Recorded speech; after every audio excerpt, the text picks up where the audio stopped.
মৰমৰ ছাত্ৰ-ছাত্ৰী, আজি আমি তোমালোকৰ পাঠ্যপুথিৰ মৌখিক আৰু বুদ্ধি পৰীক্ষাৰ অনুশীলনী 15ৰ অংকসমূহ আলোচনা কৰোঁ। 15ৰ 1 নম্বৰটো চোৱা। এক বছৰত 31 দিনীয়া দিনত থকা মাহ, 31 দিন থকা মাহ কেইটা? অৰ্থাৎ খালী ঠাইত পূৰ কৰিব দিছে কেইটা।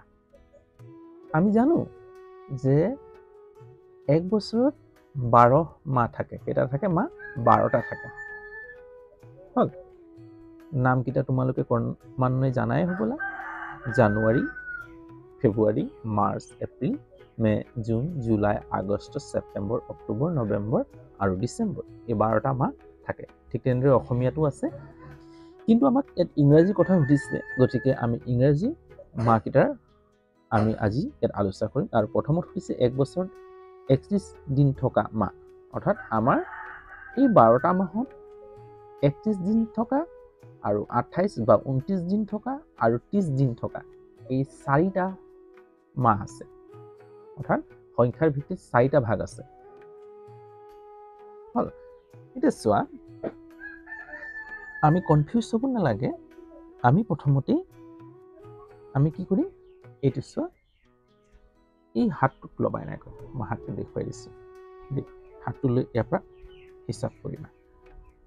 ইয়াৰ পৰা হিচাপ কৰিবা। জানুৱাৰী, ফেব্ৰুৱাৰী, তলত এই গাঁতটোত ফেব্ৰুৱাৰী ধৰিবা। জানুৱাৰী, ফেব্ৰুৱাৰী, মাৰ্চ, এপ্ৰিল, মে, জুন, জুলাই, আগষ্ট, ছেপ্টেম্বৰ, অক্টোবৰ, নৱেম্বৰ, ডিচেম্বৰ। তাৰমানে কি গম পালা?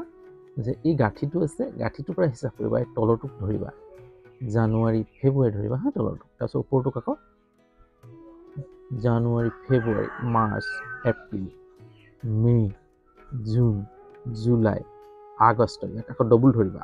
আগষ্ট, ছেপ্টেম্বৰ, অক্টোবৰ, নৱেম্বৰ, ডিচেম্বৰ। এতিয়া ইয়াৰ এই গাঁঠিৰ ওপৰত থকা মাহবোৰক 31 দিনীয়া বুলি ধৰিবা। অৰ্থাৎ 31 দিনীয়া হয়। তোমালোকে কেলেণ্ডাৰ চাব পাৰা, 31 দিনীয়া হ'বই। গতিকে ইয়াত চাবা, ইমান ধুনীয়াকৈ মিলি গৈছে। জানুৱাৰী, ফেব্ৰুৱাৰী, মাৰ্চ, এপ্ৰিল, মে, জুন, জুলাই, আগষ্ট, ছেপ্টেম্বৰ, অক্টোবৰ, নৱেম্বৰ, ডিচেম্বৰ। এতিয়া চোৱা, হিচাপ কৰা ডিচেম্বৰলৈকে। ডিচেম্বৰটো 31 দিনীয়া। 1, 2, 3, দুবাৰ ধৰিছিলোঁ, 4 হ'ল, 4 হ'ল, 5, 6, 7 হ'ল। কিমানটা হ'ল? 7টা মাহ। কিমানটা থাকে? 7টা মাহ। হিচাপ কৰি ল'বা। জানুৱাৰী, ফেব্ৰুৱাৰী নহয়, মাৰ্চ 2টা, এপ্ৰিল নহয়, মে হয়, জুন নহয়, জুলাই হয়, আগষ্ট হয়, ছেপ্টেম্বৰ নহয়, অক্টোবৰ হয়, নৱেম্বৰ নহয়, ডিচেম্বৰ হয়। তাৰমানে 1, 2, 3, 4, ইয়াত 2টা মাহ আছে ন, 4, 5, 6, 7। তোমালোকে কেইটা লিখিবা? 7টা বুলি লিখিবা। 7টা বুলি লিখিবা। কেইটা? 7টা। হ'ল, 7টা বুলি লিখি ল'বা। 2 নম্বৰটো চোৱা। 2 নম্বৰটোত কি কৈছে? এতিয়া ইয়াতে হিচাপ ওলাই যাব নহয়, 30 দিনীয়া। এতিয়া চোৱা, জানুৱাৰী তলত থাকিলে 30 দিন। জানুৱাৰী, ফেব্ৰুৱাৰী, মাৰ্চ, এপ্ৰিল, মে, জুন, জুলাই, আগষ্ট, ছেপ্টেম্বৰ, অক্টোবৰ, নৱেম্বৰ, ডিচেম্বৰ। হ'ল, এতিয়া তলত থকা কেইটা ধৰিবা। কিমান? 30 দিনীয়া। 1, 2 হ'ল। কেইটা হ'ব? কেইটা হ'ব? ইয়াত 2টা 2টা ধৰিব লাগিব নহয়। হ'ল, ইয়াত ডবল হিচাপ হৈছে। 1, 2 হ'ল, 3, 4। কেইটা? 4টা। এই 2টাতে 30 দিনীয়া থাকে। দুবাৰ দুবাৰ ধৰিবা। 1, 2, 3, 4। 28টোক 30 দিনীয়া ধৰা নহয় সাধাৰণতে। এইটো 28 দিনীয়া ধৰা হয়, নহ'লে 29 দিনীয়া। আমি পাম যে লিপ ইয়েৰ হ'লে 29 দিনীয়া আৰু এনে হ'লে কি হ'ব? 28 দিনীয়া হ'ব। এতিয়া চোৱা, 1, 2 তিনি চাৰি কেইটা হ'ব 4টা পালো 30 দিনীয়া 4টা কিতাপত নিলিখিবা এটা লিখিছো মই 4টা লিখিবা 4টা হ'ব এতিয়া চাও 3 নম্বৰটো চোৱা 3 নম্বৰটো কি কৈছে কোনটো লিপ ইয়াৰ লিখা লিপ ইয়াৰ হলে চাবা 4ৰে হৰণ যাব লাগিব কিমানেৰে 4ৰে হৰণ যাব লাগিব এতিয়া চোৱা এইটোক 4ৰে যাব নাযায় 1980 যাব পাৰে পাছত কি আছে যুগ্ম সংখ্যা আছে শূন্য আছে শূন্য বাৰ যাব 4 বাৰ যাব পাৰে তেতিয়া চাও 4 গুণ 16 হয় না 4 5 গুণ 20 হৈ যায় যে 4 গুণ 16 ইয়াত থাকিলে 9 ৰ পৰা 6 গলে 3 8 8টো নামিব দেই 9 ৰ পৰা 6 গলে 3 8টো নামিব 8 5 গুণ 40 হয় না 5 দিন হ'ব 8 5 গুণ 4 8 গুণ 32 4 8 গুণ 32 4 9 গুণ 36 4 9 গুণ 36 এটা মাতিবা 4 গুণ 4 4 গুণ 8 4 3 গুণ 12 4 4 গুণ 16 গৈছে নহয় গতিকে 9 ৰ পৰা 6 গলে 3 8টো নামি আহিব 4 ঘণ্টা মাতা 4 9 গুণ 36 36ৰ পৰা এতিয়া 8ৰ পৰা 6 গলে 2 3 পৰা 3 গলে 0 বহাব নোৱাৰি 0টো নামি যাব হল এইটো নামিলে এটা 0টো নামিব 4 5 গুণ 20 গতিকে এইটো লিপ ইয়াৰ হয় 12 বেছে এইটো চোৱা 2003 চন 3 4ৰে কেতিয়াও বাৰ নাযায় অযুগ্ম সংখ্যা এককো বাৰ নাযায় গতিকে এইটো লিপ ইয়াৰ নহয় মনত ৰাখিবা লিপ ইয়াৰ নহয়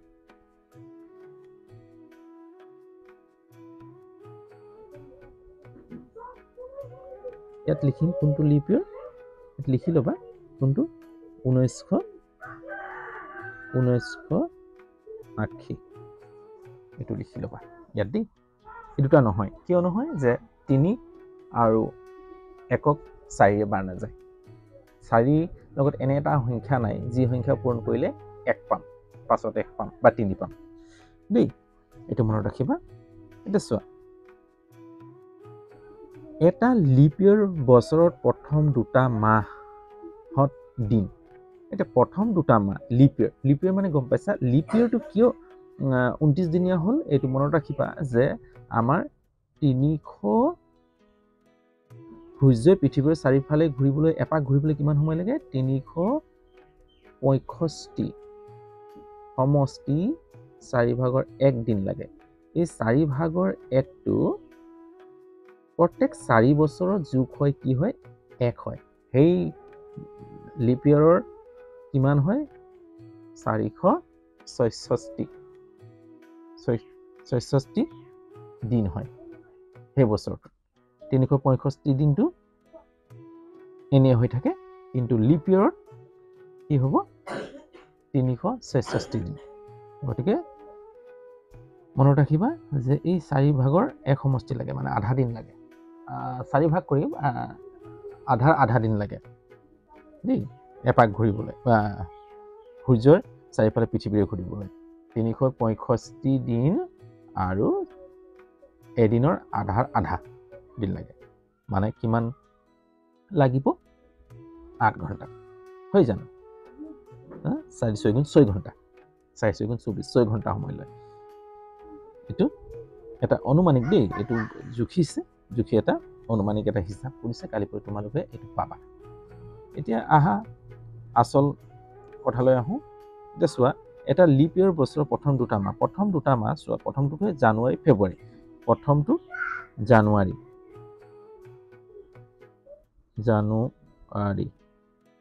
জানুৱাৰী কিমান থাকে 31 দিন থাকে দেই প্ৰথমতে আৰু লিপ ইয়াৰৰ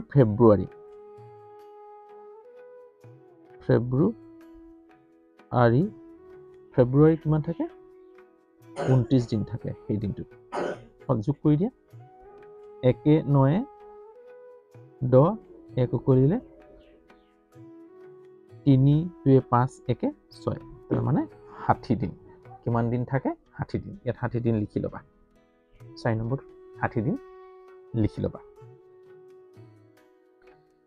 এতিয়া 5 নম্বৰটো চোৱা 2003 চনটো লিপ ইয়াৰ হয় নে নহয় এইটো দেখা দেখিকে 4 এ 3 বাৰ নাযায় গতিকে ইয়াত লিখি দিবা নহয় লিখি দিবা হল 2003 4 বাৰ নাযায় মানে 3 বাৰ নাযায় যেতিয়া 4 কি নহব 2003 কো বাৰ নাযাব হল অযুগ্ম সংখ্যা হলে বাৰ নাযায় 4 লগত এনে এটা সংখ্যা নাই যি সংখ্যা পূৰণ কৰিলে 3 থকা সংখ্যা পাম হ'ব নহয় হ'ব আজিলৈ হ'ব ভিডিওটো দীঘল নকৰো ইয়াতে ৰাখো ইয়াৰ পাছৰ 6 নম্বৰৰ পৰা মই নেক্সট ভিডিওত আলোচনা কৰিম যদি ভিডিওটো চাই ভাল পাইছা তেতিয়া হলে লাইক এটা কৰিবা যদি কিবা শিকিব পাৰিছো বুলি ভাবিছা তেতিয়া কমেন্ট কৰিবা দেই ভাল কমেন্ট কৰিবা আৰু যদি কিবা বুজি নাই পোৱা তেতিয়া হলে কমেন্ট কৰিবা আৰু চেনেলত যদি নতুন তেতিয়াহলে চেনেলটো সাবস্ক্ৰাইব কৰি লবা বেল আইকনটো টিপি দিবা যাতে সময়মতে মোৰ ভিডিওসমূহ পাই থাকা আৰু এটা সহায় কৰিবা যিমান পাৰা বন্ধুবৰ্গলৈ শ্বেয়াৰ কৰি দিবা দেই আজিলৈ হ'ব বাই